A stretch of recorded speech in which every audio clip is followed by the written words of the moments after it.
Pernahkah dalam keadaan kita diuji, kita mengatakan pada diri kita, ini pasti selesai, saya punya Allah. Kurang harta, Tuhan saya maha kaya. Nggak mungkin saya punya Tuhan maha kaya, saya nggak diberi.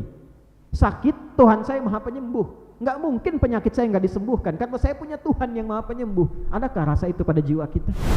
Hadirin jamaah Jumat rahimani wa rahimakumullah. Mengawali khutbah ini, khatib ingin mengajak sekaligus menekankan pada kita semua tanpa kecuali agar senantiasa menjaga hubungan baik dengan Allah Subhanahu wa taala dalam setiap etape kehidupan yang kita lalui. Konektivitas kita dengan Allah itulah yang menjaga kita senantiasa dalam kebaikan, kemuliaan dan keselamatan sampai kembali kepadanya. Cara menjaga hubungan baik itu didefinisikan oleh Al-Quran dengan kata takwa, dan dengan takwa itulah kita dijamin oleh Allah terjaga dari segala kesulitan dalam berkehidupan. Wa may yattaqillaha yaj'al lahu makhraja wa yarzuqhu min haitsu la yahtasib. Dan siapapun yang mampu meningkatkan takwanya kepada Allah, maka Allah berkenan menghadirkan beragam solusi dari berbagai persoalan kehidupan yang dialami, dan menghadirkan rizki dari sisi yang bahkan tidak kita duga.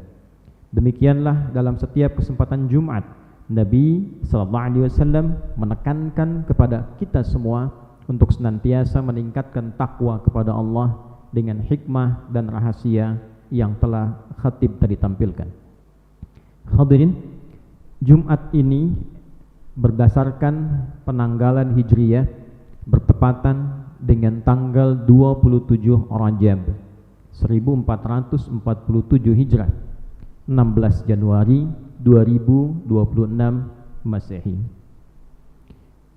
Di dalam catatan sejarawan Mansur Furi ditampilkan bahwa 27 Rajab ini adalah satu dari 8 pendapat populer yang ditampilkan oleh para ulama sejarawan muslim terkait dengan hadirnya peristiwa agung Isra Mi'raj, yang sekaligus memberikan pertanda kuat tentang keistimewaan mukjizat Nabi Muhammad SAW. Bukan sekedar mukjizat, tapi keistimewaan mukjizat Nabi Muhammad SAW. Dari 8 pendapat yang ditampilkan, satu dari 8 ini adalah 27 Rajab. Pendapat yang sangat populer, pendapat yang sangat viral. Namun ulama menyimpulkan dari sekian banyak pendapat, yang terpenting adalah intinya, yang terpenting adalah esensinya. Karena metodologi untuk menetapkan waktu Isra Mi'raj itu ada yang mendasarkan pada bulannya, tahunnya, peristiwanya, tapi mereka semua sepakat pada esensi peristiwanya, pada esensi mukjizatnya, pada pentingnya mukjizat Isra dan Mi'raj ini. Hadirin, Allah Subhanahu wa taala menegaskan di dalam Al-Qur'an, dalam satu surah yang bahkan surahnya diberi nama dengan peristiwanya, Suratul Isra, surah Al-Isra, surah ke-17. Di ayat yang pertama, Allah memberikan sebuah batasan yang sangat jelas, ringkat, begitu padat, ringkas, padat, dan mengandung makna yang sangat mengikat. Allah sampaikan, Subhanalladzi asra bi'abdihi layla minal masjidil haram ilal masjidil aqsa alladzi barakna hawlahu linuriyahu min ayatina. Linuriyahu min ayatina innahu huwas sami'ul basir. Maha suci Allah dari beragam sifat yang senantiasa dilekatkan kepadanya dalam kondisi yang tidak layak. Ada sebagian orang menuduh Allah memiliki sifat-sifat yang tidak senafas dengan ketuhanannya, tidak layak dengan keagungannya. Ada yang mengatakan Tuhan berketurunan, maka Allah menepis itu dengan kalimat subhan. Subhanah, wa qalu ittakhadallahu walada. Subhanah, Demikian di Al-Baqarah ayat 116 itu. Sebagian orang berkata Tuhan memiliki keturunan, Tuhan memiliki anak. Subhanah, maha suci Allah dari sifat demikian. Ada yang menuduh Nabi Muhammad SAW melakukan rekayasa dalam peristiwa Isra, perjalanan dari Masjidil Haram ke Masjidil Aqsa yang umumnya di masa itu dengan kendaraan yang ada ditempuh dengan unta sebulan. Nabi melangsungkan itu hanya sekejap saja. Sebelum subuh sudah kembali. Berangkat malam sebelum berakhirnya fajar datang itu Nabi sudah kembali. Disertai dengan Mi'raj. Orang-orang menuduh ini rekayasa, Tuhannya Muhammad palsu. Ini tidak benar. Abu Jahal menjadi provokator yang paling terdepan, membawa kabar hoax dan memprovokasi masyarakat pada saat itu. Maka menepis sifat-sifat yang tak baik itu, yang tak elok itu, yang tak senafas dengan keagungan nilai ketuhanan, Allah Subhanahu wa taala membuka dengan kalimat yang jelas, Subhanalladzi asra bi'abdihi laila. Maha suci Allah dari segala sifat yang dituduhkan tak layak kepadanya, yang telah memperjalankan hambanya. Tingkat tertinggi pujian Allah kepada sosok makhluk yang dekat dengannya, yang taat kepadanya, ternyata statusnya sebagai seorang hamba, bi'abdi. Allah menyebut Rasul, Allah menyebut Nabi, tapi ketika memberikan istimewa, hal yang indah, hal yang paling mulia dalam mukjizat seorang Nabi, Allah menyebut status kehambaannya, bi'abdi. Laila, pada satu malam, minal masjidil haram, dari Masjidil Haram, titik tolaknya, ilal masjidil aqsa, alladzi barakna haulah, ke Masjid Al-Aqsa yang area sekitarannya penuh dengan keberkahan, diberkahi area sekitarannya. Di situ banyak terlahir para nabi, di situ banyak bergerak dakwah, di situ banyak berkembang pelajaran kehidupan. Kemudian dimi'rajkan setelah itu. Apa inti dari peristiwa Isra dan Mi'raj ini? Linuriyahu min ayatina, untuk menunjukkan pada Nabi Muhammad sallallahu alaihi wasallam ayatina, tanda-tanda keagungan yang membuat kita lebih merasa dekat dengan Allah Subhanahu wa taala. Innahu huwas samiul basir, sungguh pastilah Allah itu Maha mendengar, mengawasi dan menatap dengan tajam. Hadirin, ayat sering diartikan dengan tanda. Di dalam bahasa Arab setidaknya kita temukan 3 kata yang mewakili makna tanda. Ada tanda yang berkaitan dengan ruang, tempat, disebut dengan alamat. Di mana alamat Anda, alamat saya di X, mengetahui alamat itu lebih dekat kita sampai ke tujuan. Tempat yang kita huni, ruang kehidupan ini disebut alam, seakar dengan kata alamah. Mengapa disebut alam? Karena menjadi tanda yang membedakan antara ruang satu dengan ruang yang lainnya. Tanda yang menjadi kuasa Allah tempat kita berkehidupan. Alam manusia, ruangnya manusia. Alam hewan, ruangnya hewan. Ada yang kedua, ada yang disebut dengan simah atau wasmah. Berarti tanda yang membedakan satu zat dengan yang lainnya, entitas satu dengan yang lainnya. Seseorang diberi nama dengan ismun, seakar dengan kata wasmah, wasima, ismun, nama. Mengapa nama diberikan dengan kata ismun? Untuk membedakan dan menandakan seseorang dengan yang lainnya. Nama Anda siapa? Asep. Nama Anda siapa? Ahmad. Untuk membedakan Ahmad dengan Asep diberikanlah nama yang melekat padanya untuk membedakan identitasnya. Yang ketiga, ada yang disebut dengan ayat. Ayat tidak dimaktubkan dalam bahasa Arab kecuali menunjuk pada satu makna. Tanda yang membuat seorang makhluk merasa lebih kenal dan dekat dengan Khalik. Tanda yang menjadikan seorang hamba merasa lebih mengenal dan dekat dengan Allah Subhanahu wa taala, Sang Pencipta. Al-Qur'an seluruh ayatnya diberi nama dengan ayat. Isi Al-Qur'an, informasinya 30 juz, 114 surah, seluruh isinya disebut dengan ayat. Al-Fatihah 7 ayat, Al-Baqarah 286 ayat, Ali Imran 200 ayat. Mengapa diberi nama dengan ayat? Karena setiap kali kita berinteraksi dengan Al-Quran, membaca Al-Quran, mendengar orang baca Al-Quran, kita merasa lebih dekat hubungannya dengan Allah Subhanahu wa ta'ala. Innamal mu'minuna alladzina idza dzukirallahu wajilat qulubuhum wa idza tuliyat 'alaihim ayatuhu zadatuhum imanan wa 'ala rabbihim yatawakkalun. Sungguh ciri insan beriman itu di antara tandanya, jika diperdengarkan nama Allah ada getaran dalam jiwanya, konfirmasi keimanannya. Mendengar azan diperdengarkan, terdengar oleh telinga, konfirmasi ke jiwa ada getaran, ini sudah azan. Siap-siap ada panggilan. Wa idza tuliyat 'alaihim ayatuhu, dan bila dibacakan kepadanya ayat-ayat Allah, dibacakan Al-Qur'an, ayat-ayat Allah, zadatuhum imana, bertambah lagi getarannya. Wa 'ala rabbihim yatawakkalun, dan dengan getaran itulah terbangun hubungan yang lebih erat dengan penciptanya. Terbangun kedekatan lebih dengan Allah Subhanahu wa ta'ala. Peristiwa Isra Mi'raj disebut oleh Al-Qur'an dengan nama ayat, untuk menggetarkan jiwa, untuk membangun kedekatan dengan Allah Subhanahu wa ta'ala.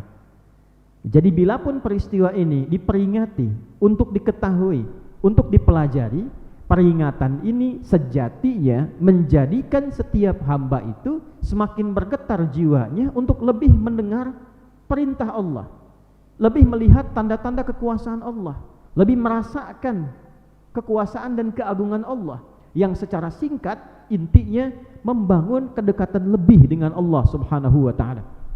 Itulah sebabnya mengapa oleh-oleh terpenting dari peristiwa Isra Mi'raj ini, dengan segala kedahsyatannya, perjalanan yang istimewa, penempatan yang istimewa, naiknya istimewa, alamnya istimewa, pertemuannya istimewa, untuk mendapatkan hadiah istimewa dengan fungsi yang sangat istimewa. Apakah itu? Salat. Perintah salat. Jadi sesungguhnya inti Isra Mi'raj itu terletak pada salat. Inti hikmah terbesar pada Isra Mi'raj itu terletak pada bagaimana kita membangun kedekatan, membangun keakraban, membangun ketergantungan kepada Allah, sampai kita merasa bahwa kita punya Allah. Dan inti dari semua itu, wasilahnya dilakukan melalui sholat. Itulah sebabnya ibadah ini dinamakan dengan sholat. Dari kata wasala yasilu silatan, wasolatan, jadi nama. Sesuatu yang tersambung, terkoneksi kuat, sulit untuk terlepaskan. Doa dalam bahasa Arab disebut juga dengan sholat. Kenapa doa disebut dengan sholat? Karena setiap kali kita berdoa, kita terkoneksi dengan Allah, tersambung. Itulah sebabnya secara bahasa kenapa sering diartikan dalam fikih as-salat hiya doa. Salat itu doa, dan isinya semua doa.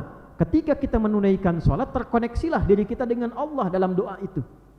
Nah, inti konektivitas itulah keterhubungan kita dengan Allah yang melatih kita semakin lebih dekat dengan Allah, merasakan pada puncaknya kita punya Allah. Apa pentingnya rasa punya Allah itu?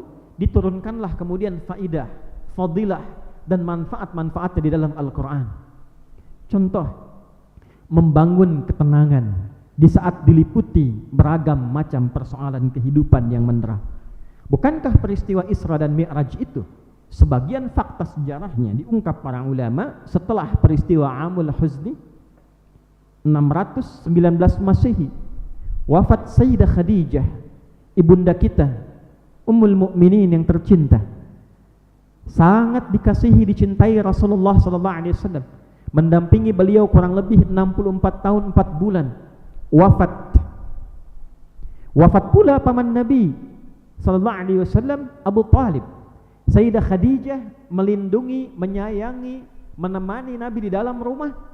Abu Talib melindungi, menyayangi Nabi di luar rumah. Jika ada yang memusuhi, jika ada yang mengganggu, menjahili, mengancam Nabi di luar rumah, Abu Taliblah yang datang memproteksinya. Jika ada kesedihan datang ke dalam pintu rumah, Sayyidah Khadijah yang pertama menenangkannya. Di tahun yang sama keduanya wafat. Sedih yang dalam menghunjam ke kalbu Nabi SAW. Dan tidak reda dalam tahun kesedihan ini, gangguan semakin meningkat. Di luar tidak ada penopang lagi, di dalam tidak ada peredam lagi. Nabi keluar, mulai ada gangguan langsung. Berangkat ke Taif dilempari. Dalam kondisi itulah kemudian ketika rehat, dalam kisah yang sangat viral, Nabi SAW setelah itu mendapatkan undangan Isra dan Mi'raj. Dan inti Isra dan Mi'raj terletak pada konektivitas dengan Allah. Setelah menghadap Allah, menerima perintah sholat, kesenangannya luar biasa, kenikmatannya luar biasa, ketenangannya luar biasa. Untuk itulah tidak ada hal yang paling nikmat terhadap Nabi kecuali di saat-saat beliau sedang terkoneksi dengan Allah pada sholatnya. Bukankah viral kita mendengar bagaimana panjangnya rukuk Nabi, panjangnya bacaan Nabi, panjangnya sujud Nabi. Di sujud-sujud terakhir sering kita dengar bahwa Nabi sujudnya begitu panjang. Orang-orang hanya menafsirkan umumnya, tidak seluruhnya. Secara literal, tekstual, bahwa sujud terakhir mesti panjang, tidak melihat substansinya. Panjang itu karena merasakan nikmatnya, tak ingin berpisah dalam konektivitas dengan Allah, tersambung dengan Allah, ada kenikmatan, ada ketenangan. Tidak ada yang paling indah yang kita dapatkan dalam hidup selain ketenangan, kedamaian, dan rasa aman. Itulah sebabnya kenapa orang yang dilanda musibah tapi hatinya tenang cenderung ringan mengalaminya. Orang yang punya masalah tapi hatinya damai cenderung kecil masalahnya. Salat itu melatih pada jiwa kita untuk menghadirkan ketenangan yang dalam. Ala bi dzikrillahi tatma'innul qulub. Yakinkan pada dirimu dengan berzikir kepada Allah. Zikir itu terkoneksi, teringat itu terkoneksi, tersambung. Dengan berzikir terkoneksi kepada Allah, tatma'innul qulub, akan ada dampak kepada hati, keadaannya semakin lebih tenang. Salat disebut puncak zikir. Quran surah ke-20 Thaha ayat ke-14. Wa aqimis salata li dzikri, dan tunaikanlah salat dengan benar sebagai zikir kepadaku, terkoneksi dengan Allah. Itulah sebabnya kenapa selesai salat kita harus memastikan kita itu sudah nyambung dengan Allah. Fa idza qadaitumus salata fadhkurullah. An-Nisa ayat 103.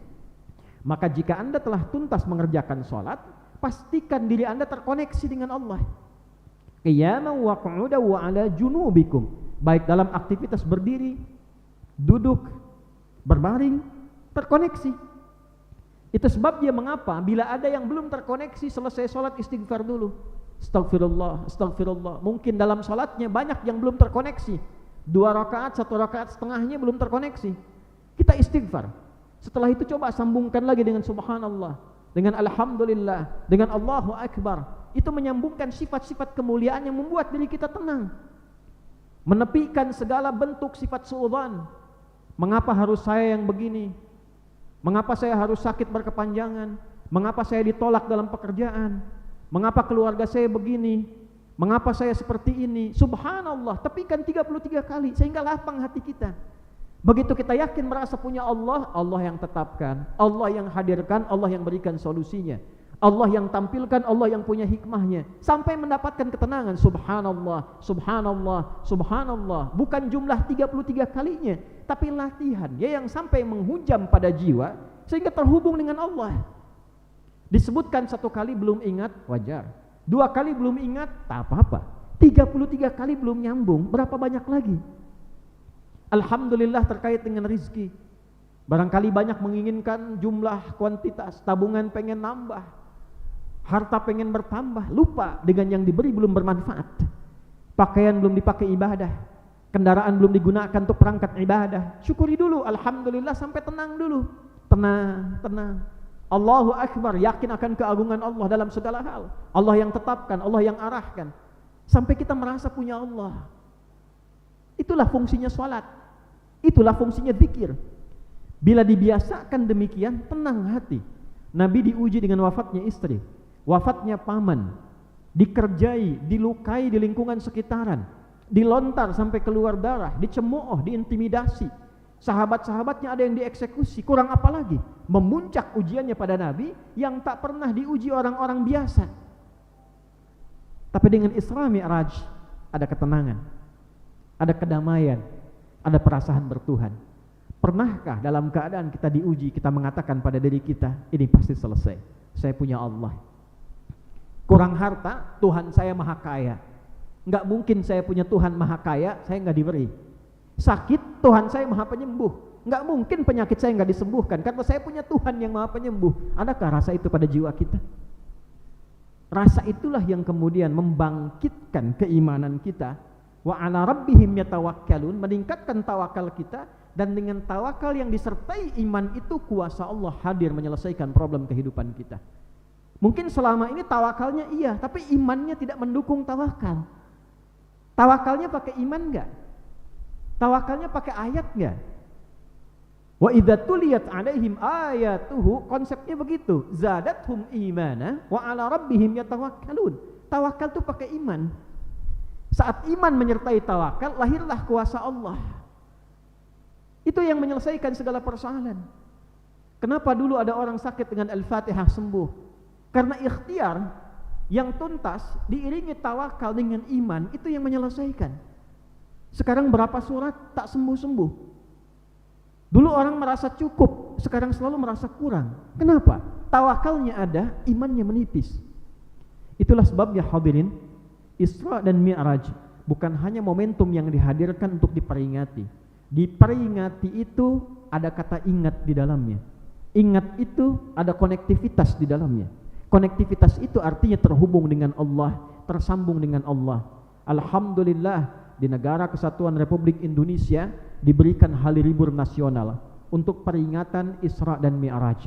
Bila kita keluarkan kata ingat di situ, sambungkan dengan makna terhubung pada Allah, ambil inti Isra Mi'raj, lekatkan pada sholat, peringatan ini, sekali lagi, peringatan ini, sekali lagi, peringatan ini seyogyanya anugerah dari Allah yang dititipkan melalui konteks kehidupan bernegara, berbangsa ini, untuk kita semua tersambung lagi dengan Allah Subhanahu wa ta'ala. Sholat lagi, menguatkan iman lagi, bertawakal lagi. Mungkin itu sebabnya selama ini banyak musibah yang belum tuntas.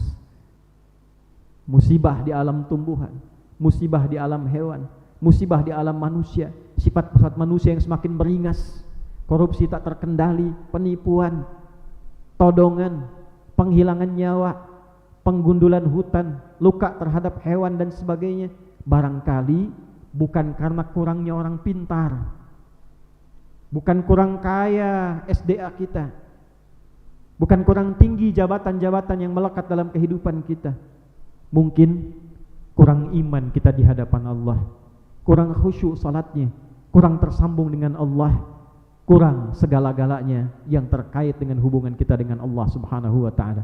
Oleh karena itu, melalui peringatan Isra dan Mi'raj ini, khatib ingin menekankan, tak harus tunjuk orang lain, mari kita mulai dari diri kita sendiri, memperbaiki hubungan kita dengan Allah, meningkatkan kualitas salat kita, zikir kita, agar hidup saat berkehidupan berjanji kepada Allah, menjalani tersambung dengan Allah, wafat dalam keadaan diridhai oleh Allah, dan kembali dalam keadaan mulia di hadapan Allah Subhanahu wa ta'ala.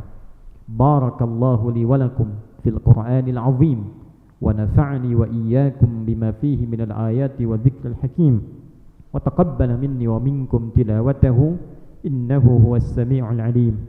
Ud'ullaha yastajib lana wa lakum jami'an.